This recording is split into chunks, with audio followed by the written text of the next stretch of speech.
summarize after we read two files that Ms. Lola and Ms. Nita already sent us. So the first file is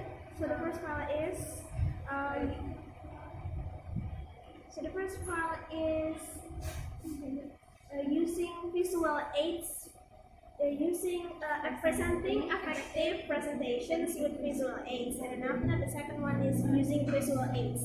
So after we read those two files, we summarize those, and then after that here we are presenting the result of our summarization. So we can start with me. My name is Fahrizky Azima, and this is my friend Novi Dyana. And then after that, in the file presenting effective presentations with visual aids, to create effective presentations, not only you need to basically know the objective or the aims of your presentations, planning and organizing your material is also important. And then after that, after you organize and plan, and then after that basically know your aims or objectives, it is also important to choose your visual aids in order to basically increase your audience understanding when you presentate. And then after that, first, when setting up your objective or your goals in presenting, make sure that you know it before you present it.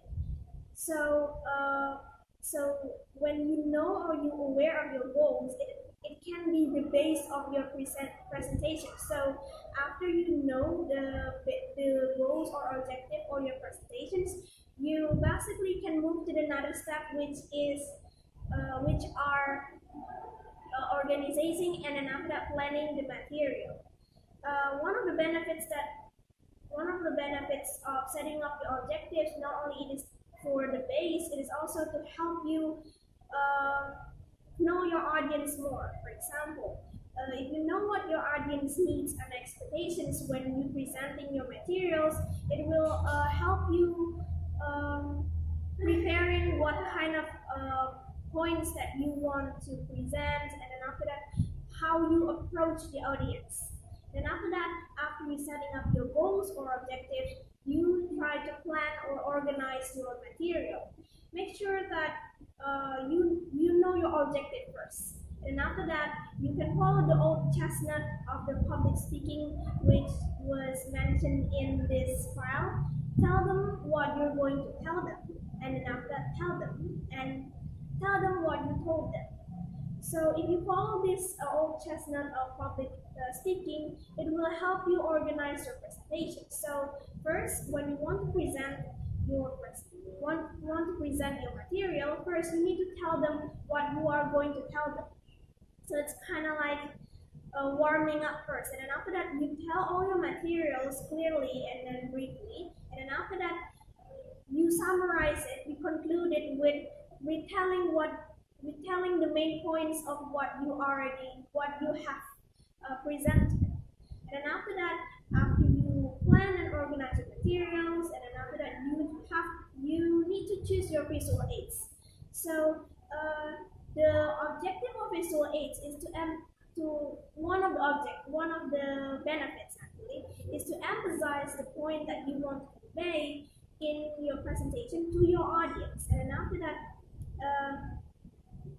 choosing your visual aids will help the audience understand more, and then after that it also increase their interest for your presentations. And then after that, it was mentioned in this file that one of the studies that reveal the benefits of visual aids is in here. It said the studies suggest that 3 days after an event, people retain 10% of what they have heard from an oral presentations, 35% from a visual presentations, and 65% from a visual and oral presentations. So instead of you just speak or just use written visualizations, combine both of those will basically increase audience understanding, and also help you explain more about your content. And then after that, in this file, there are also some of tips to prepare your visual aids. So first, you need to know first your objective or goals, of course. This is important.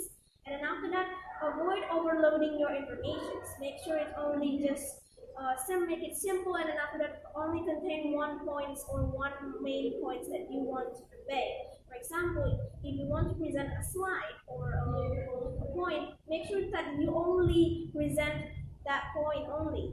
So and then after that, you can explain it much more deeply, and then after that, you can move much more easily to another point. And then after that, avoid reading straight from your slides. And then after that,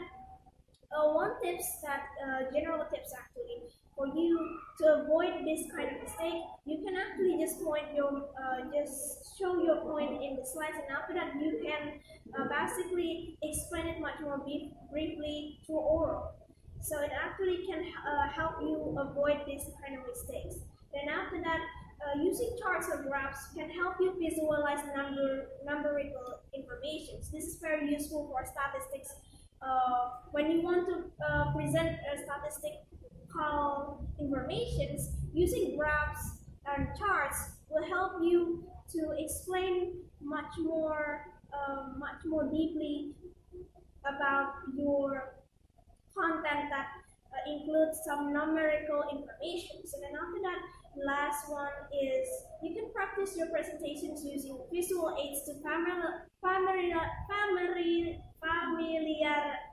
yourself with the use and the order. So, for example, one day before you officially presenting, you can try to practice presenting with your visual aids, so you basically can familiarize yourself with how you want to present using the visual aids. And then after that, don't forget to ask feedback from maybe your friends or maybe your mentors about your choice of visual aids. So it basically can help you improve as well in presenting your content.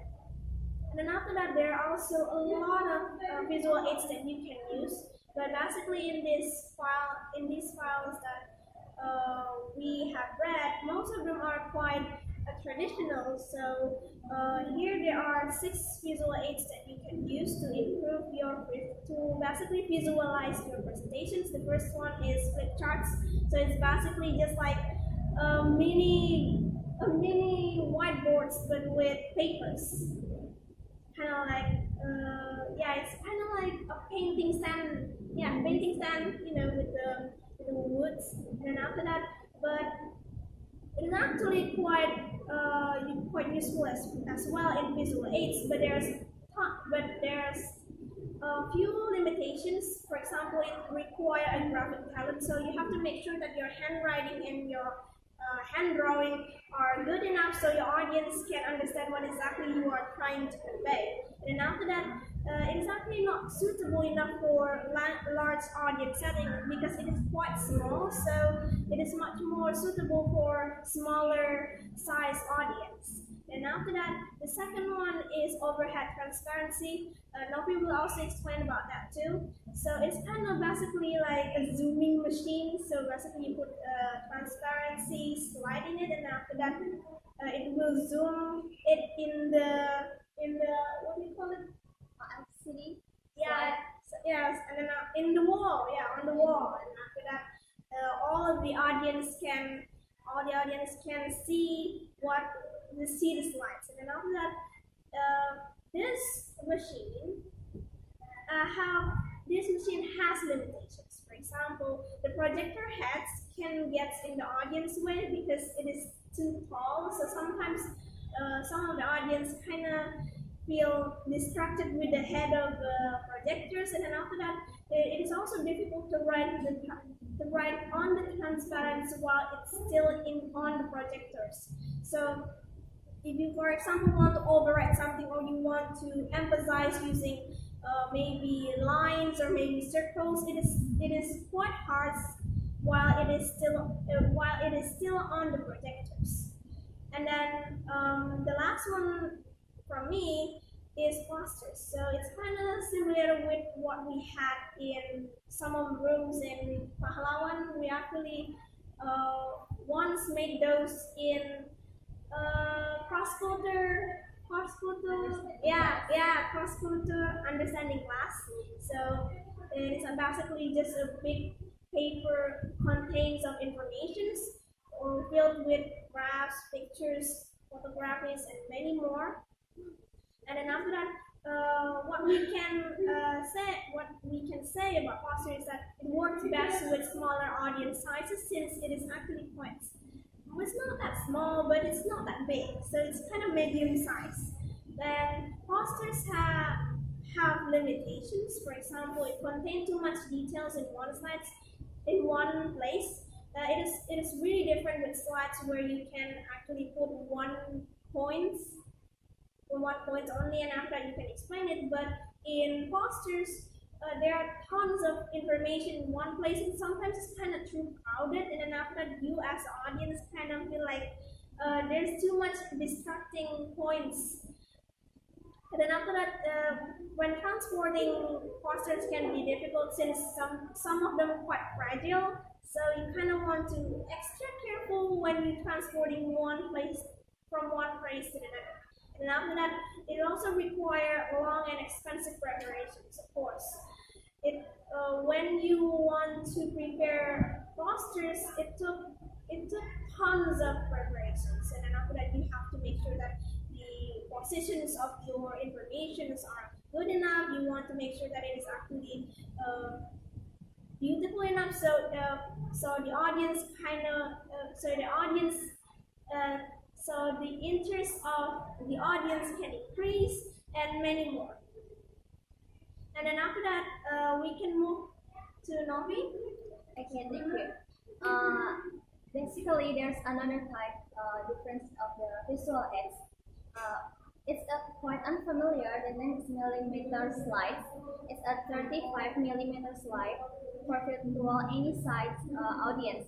They can project a professional image and relatively inexpensive, but the slide cannot meet by using a photocopy machine, so we have to make it manually, and the light must be dimmed more for the slide than for the overhead transparency. So it is the limitation of the millimeter slide. And another one is audio slideshow. We can use it for the visual aids. Audio slideshow are a self-contained program having a pre-recorded soundtrack that coordinates with a slide. So it can serve audience to a couple of hundreds because they can hear the sounds and can accept a many same program needed, and it can impact considerable information. But for the limitation, of course, everything have the limitations. It's require a lot of times, and the equipment, we need to synchronize all the equipment, tape recorder and then projector, screen, and also it is hard to maintain. We have to have a good maintenance, and it's also need a lot of time. And another one is using video tape. We can use a video tape for a visual aids. It's a feature of sound and then a movement, vivid image, and a colors, and a variety of them, so audience can have attention to our visual. We can use many entire programs and support a speaker. We can just need a speakers, but it's also have a limitations because it's quite expensive. Sounds and a speaker is quite expensive, and it's for the experience it's hard to produce, and using video tech audience with a large for example in a meetings the audience cannot see the monitors in a meetings, right? And not only that, for using a presentation, we need to testing our visual aids too. We must practice using our visual aids. We have to know it well. We have to familiar with it, and You can ask your friends, someone that you know well, or and then someone you don't know well. You don't know them.